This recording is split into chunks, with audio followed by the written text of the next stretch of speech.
Ford Kenya, Simba, Simba, Simba, usawa, haki na ukweli.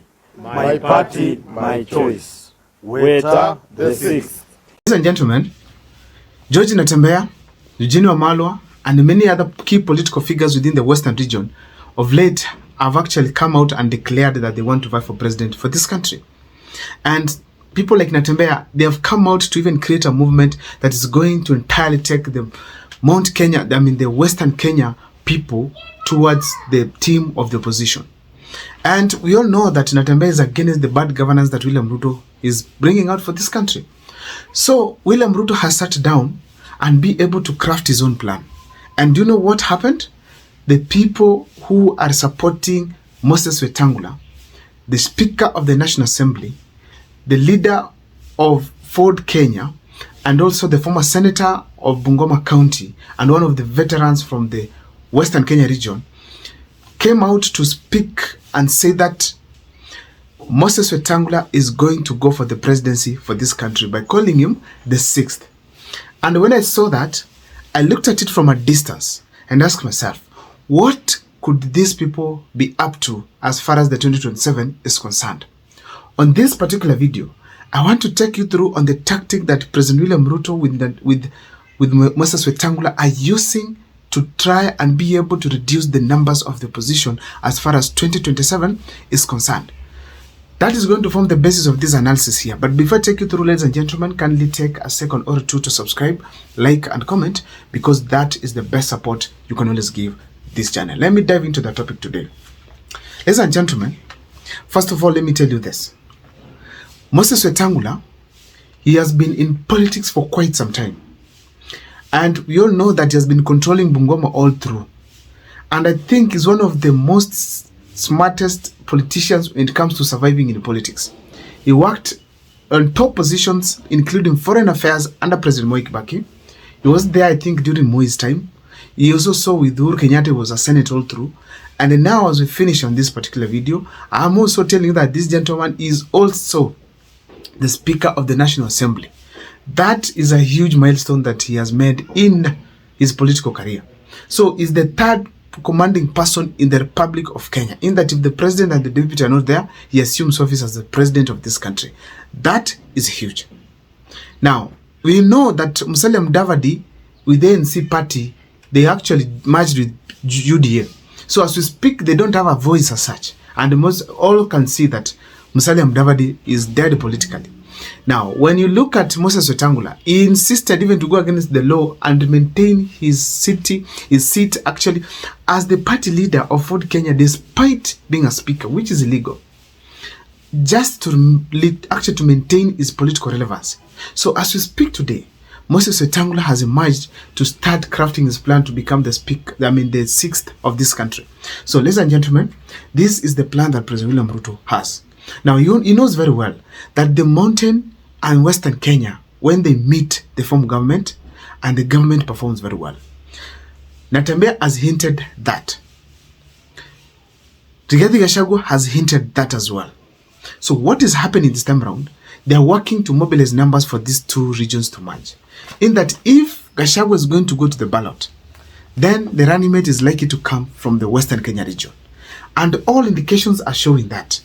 When we have the DCP party leader, deputy party leader, it is Cleophas Malala, a mobilizer, a campaigner, someone who even took Mudavadi to William Ruto. He's from DCP party. What does that indicate? Is a likely person to become a running mate for none other than Rigathi Gachagua, because he has also declared to become president of this country. Secondly, Natembeya is also an emerging politician in that region. If Gachagua decides to merge with him, that is also another big combination that William Ruto will face in 2027. So therefore, William Ruto sat back and asked himself, how am I going to deal with these Western people so that they don't merge with the Mount Kenya region? Is to introduce a presidential candidate. There is a likelihood that Natembeya might not vie, but if he's supported by other leaders like now Kalonzo Musyoka, but most importantly, the billionaires of this country can fund his campaign, Natembeya can be a good candidate against President William Ruto. But the fact remains that Natembeya does not have the finance to go for the presidency, but he has the ability to nod Mount Kenya, Western Kenya, towards the leader in opposition.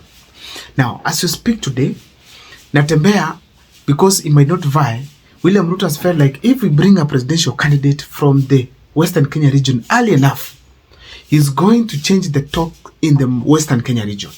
And as a result, the wave is going to shift to President William Ruto's side, which is a person who is there, who is going to emerge as a presidential candidate. And they have brought in Wetangula. So if Wetangula emerges as a presidential candidate, people are going to start aligning with him. Simba and other things. Popo, Papa, Aroma, saying such things.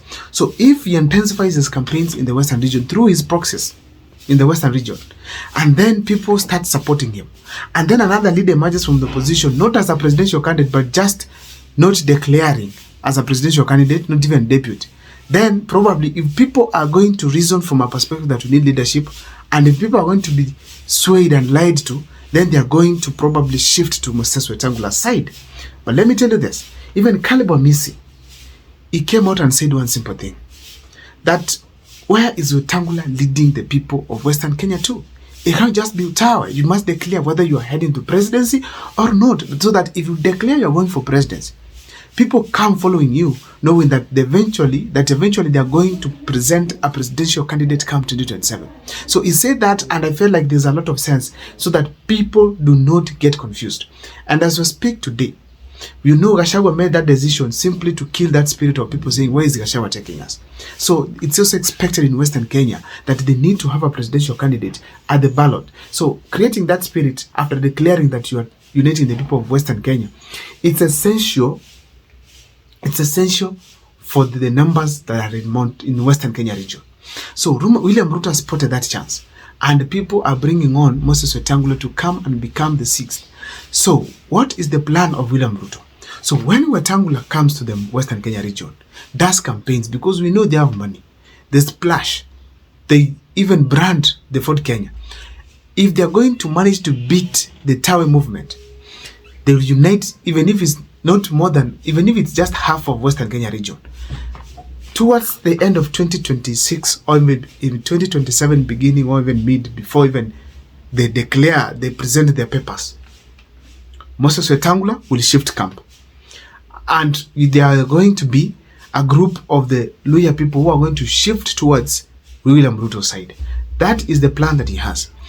But I don't know, because most of the big wigs in politics right now from the Western Kenya region are aligned to the opposition side. Give it to, let's talk of Edwin Sifuna, Wamboka, let's talk of Kalasinga, let's talk of George Natembeya, now go to Eugene Wamalwa, let's talk of Peter Salasia, who is actually now has realized he has made mistakes so much. These people are heading towards the opposition side. Is it possible that Moses Wetangula, with his laxity, and also being a National Assembly Speaker who can not just openly participate in politics, is he going to sway the people towards his side? I don't know what's your take, but on the comment section, you guys, you are free to share with me, and let us be able at least to engage here so that we can understand the Western Kenya politics. Please, the people of Western, share with me, is Wetangula a potential 6th president of this country? See you next time for more videos.